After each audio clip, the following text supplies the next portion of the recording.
उपस्थित समस्त विशिष्ट अतिथिगण, वंदनीय पूजनीय मातृशक्ति विकास फाउंडेशन के समस्त पदाधिकारीगण एवं विभिन्न क्षेत्रों से समाज सेवी संस्थाओं के अध्यक्ष सदस्यगण, मैं आप सभी का सर्वप्रथम बहुत बहुत धन्यवाद करना चाहूँगी और विकास फाउंडेशन का भी, जिन्होंने इतना सुंदर कार्य किया है और संगोष्ठी के माध्यम से कि राष्ट्र के निर्माण में स्वयं सेवी संस्थाओं का क्या योगदान है।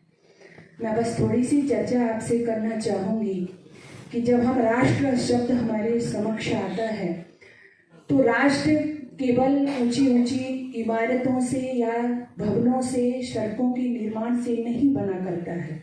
राष्ट्र का निर्माण राष्ट्र में रहने वाले लोगों से हुआ करता है। हमारे देश के अंदर हमारी संतति, हमारा युवा, हमारी महिला, वो कैसे हैं, ये सभी मिलकर के ही एक अच्छे राष्ट्र का निर्माण करते हैं। तो इन जो स्वयंसेवी संस्था हैं, इनकी भूमिका जो समाज में होती है, ये जो कार्य करते हैं, ये इसी दिशा में करते हैं कि हम अपने देश से, अपने राष्ट्र से ऐसे मनुष्य तैयार करें। आज मैं आपसे कहना चाहूंगी कि देश में आप कह सकते हो कि बेरोजगारी की समस्या है, आप कह सकते हो कि लोगों को रोजगार नहीं मिल रहा है, लेकिन यदि आप यहाँ पर सभी शिक्षित लोग हैं, मूल में जाएंगे तो देश की जो समस्या है वो समस्या है मानवता से युक्त सच्चे मानव का काल। आज इंसान में इंसानियत नहीं है, आज मानव में मानवता नहीं है। इसलिए बार बार वेदमानी पुकार करके कहा था मनुर्भुव जनिया दैव्यम जन्म। यहाँ पर ये नहीं कहा हे मानव तू मानव बन जा, ये नहीं कहा कि तू ईसाई बन जा, मुस्लिम बन जा, बौद्ध बन जा, सिख बन जा। मानव तू मानवता को धारण कर मानव बन, क्योंकि जिस समय मानव मानव बन जाएगा तो हम एक श्रेष्ठ राष्ट्र का, अच्छे राष्ट्र का निर्माण कर पाएंगे। और वो राष्ट्र, जिस राष्ट्र के लिए कभी हिमालय की चोटी से मनु महाराज ने घोषणा की थी, एतद् देश प्रसूतस्य सकाशादग्र जन्मनः स्वं स्वं चरित्रेण पृथिव्या सर्व मानवः। सारी पृथ्वी के लोग इस देश के ऋषियों के, महर्षियों के चरणों में आकर के चरित्र की, आचरण की शिक्षा लिया करते थे। वो फिर से हम राष्ट्र बना सकते हैं, लेकिन हमारी कमी इतनी हो गई, मैं किसी पर आक्षेप नहीं करना चाहूंगी कि हम अपने स्व को भूल करके, अपनी संस्कृति, अपनी सभ्यता, अपने गौरव को भूल करके जब हम विदेशी लोगों का अनुसरण करने लगे, उनकी संस्कृति को अपनाने लगे, तो बस वहां से ही ये बिगाड़ शुरू हो गया। मैं चंद पंक्तियां कहना चाहूंगी। हमारी स्थिति वो हो गई सज्जनों कि राम और कृष्ण जी के देश में तो रहते हैं, मैं भी मथुरा से हूँ, कृष्ण जी की भूमि से हूँ, लेकिन हमारा क्या हुआ? हम राम और कृष्ण की जय तो बोलते रहे, लेकिन मूल में क्या हो गया? राम और कृष्ण जी के देश में तो रहते हैं, किंतु हम प्रीत की ही रीत भूल बैठे हैं, जिन्हें अपना के हम बने थे जगत गुरु, ऐसे पद छंद और गीत भूल बैठे हैं। पाश्चात्य सभ्यता में ऐसे रंगे भारतीय, आचरण अपना पुनीत भूल बैठे हैं। अरे कैसे हो उजाला, कैसे हो उजाला, अंधकार है तुम्हारी देन, क्योंकि हम अपना अतीत भूल बैठे हैं, क्योंकि हम अपना अतीत भूल बैठे हैं। तो आइए हम फिर से जो हमारा अतीत था, जिसके कारण पूरी दुनिया पर एक छत्र राज इस देश का, इस राष्ट्र का रहा, वो फिर से हम कायम कर सकते हैं।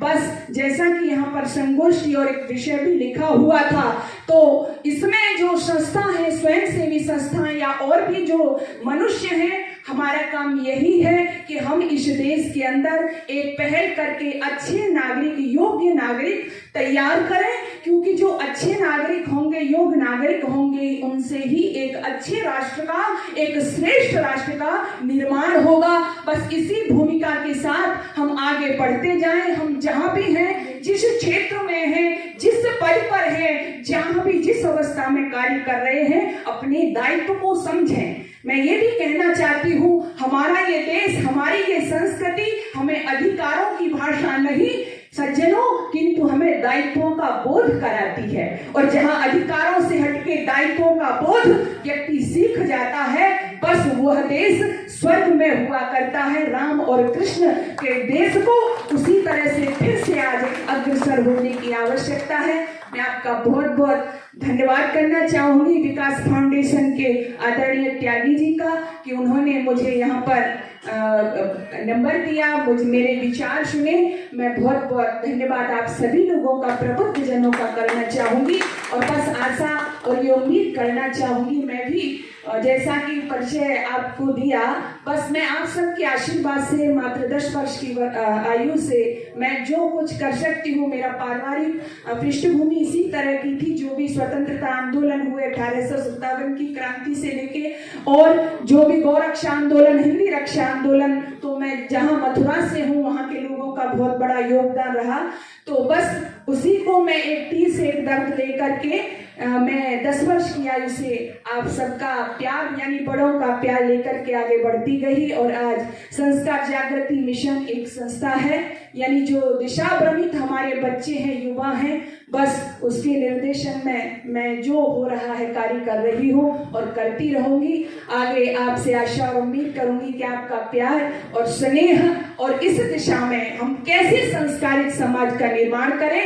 मेरे राम और श्याम, बस मैं अंतिम बात कहकर के अपनी वाणी को विराम करूंगी। खो नहीं गए हैं, मेरी मातृशक्ति बैठी है और साधारण मातृशक्ति नहीं बल्कि सभी प्रबुद्ध लोग यहाँ पर हैं। लोग राम की बात कहते हैं, कृष्ण की बात कहते हैं, लेकिन फिर कहते हैं कि ऐसा नहीं हो सकता। लक्ष्मीबाई की बात कहती हैं, अभी मातृशक्ति सीता की बात कह रही थी, फिर कहते हैं ऐसा नहीं हो सकता। बस मैं 2 लाइनें और कहूंगी, फिर से हो सकता है।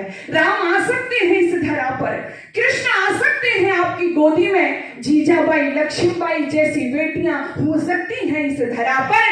लेकिन देवियों, सज्जनों, यदि राम लाना चाहते हो इस धरा पर तो माताओं कौशल्या पहले आपको बनना पड़ेगा। यदि शिवा लाना चाहती हो इस धरा पर तो जीजाबाई बनना होगा। आ सकते हैं, असंभव नहीं है। इसलिए समय सूक्ष्म ही है।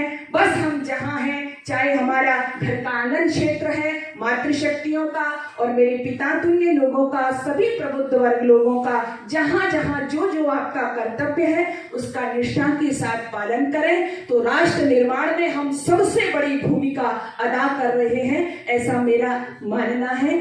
आप सभी का पुनः बहुत बहुत धन्यवाद, सभी का बहुत बहुत आभार।